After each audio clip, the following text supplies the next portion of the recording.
আসসালামু আলাইকুম। কেমন আছেন সবাই? আশা করি অনেক ভালো আছেন। আমি মাহমুদুল হাসান আছি হোস্ট এভারের পক্ষ থেকে। আপনার সাথে এসেছি আজকে একটি সিরিজ টিউটোরিয়াল শুরু করার উপলক্ষে। এর মধ্যে আমরা cPanel-এর খুঁটিনাটি সব শিখে ফেলবো ইনশাআল্লাহ। তো শুরু করা যাক।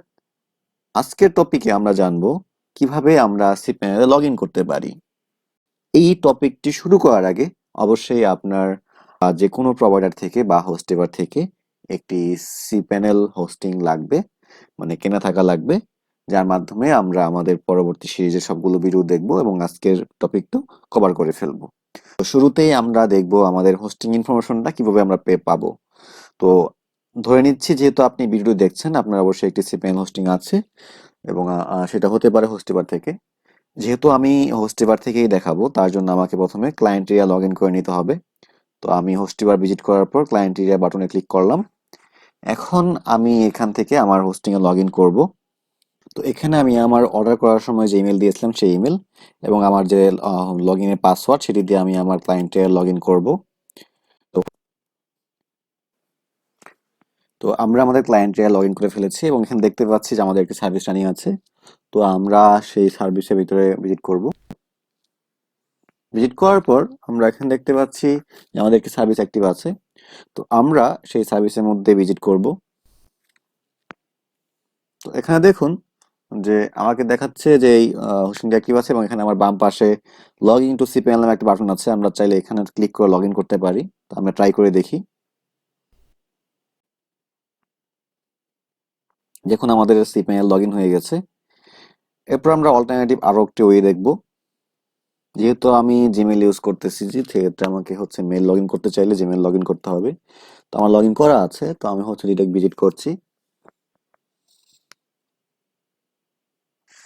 এখন আমরা দেখতে পাচ্ছি যে এখানে আমাদের অনেকগুলো বক্স আছে। তো এই বক্সের কোন বক্সের মধ্যে আসলে মেইল আসছে আমরা কিন্তু জানি না। তো আমরা চাইলে প্রত্যেকটা বক্স এভাবে খুঁজতে পারি, অনেকের 3টা থাকবে বা অনেকের 5টা, যে যেভাবে কনফিগার করেছেন। তো আমরা যেটা করব সরাসরি এখানে এই যে মোডে ক্লিক করে আমরা অল মেলে যাব।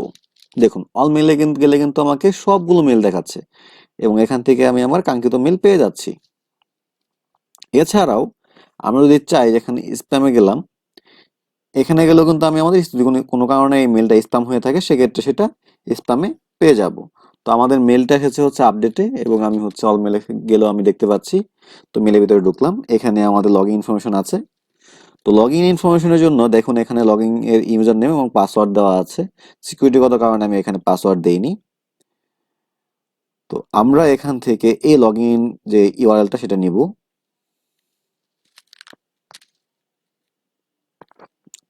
এরপর সেটা আমরা হচ্ছে এখান থেকে আমাদের যে ইউজার নেম সেটা নিব এবং পাসওয়ার্ড হচ্ছে যে পাসওয়ার্ডটা আমরা ওখানে পাবো এই মেইলে সেই পাসওয়ার্ডটা দেবো। পাসওয়ার্ড কপি করার সময় অবশ্যই খেয়াল রাখবেন যাতে কোনো স্পেস কপি না হয়।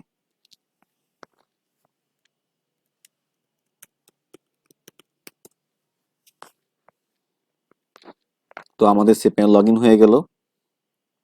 এখন আমরা দেখব যদি আমাদের কোনো কারণে এই মেলটা মিস হয় অথবা আমাদের কোনো কারণে হচ্ছে আমরা মেলটা অ্যাক্সেস করতে পারছি না, সেক্ষেত্রে আমরা কিভাবে আমাদের হোস্টিং ইনফরমেশন পাবো।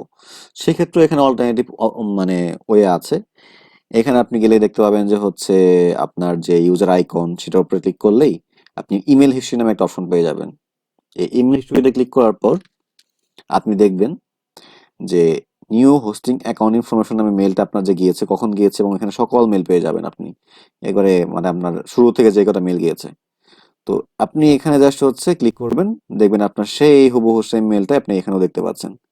তো আশা করছি আপনারা জেনে গিয়েছেন এখন অলরেডি যে আপনারা কিভাবে cPanel লগ ইন করবেন এবং দেখা হচ্ছে নেক্সট টপিকে।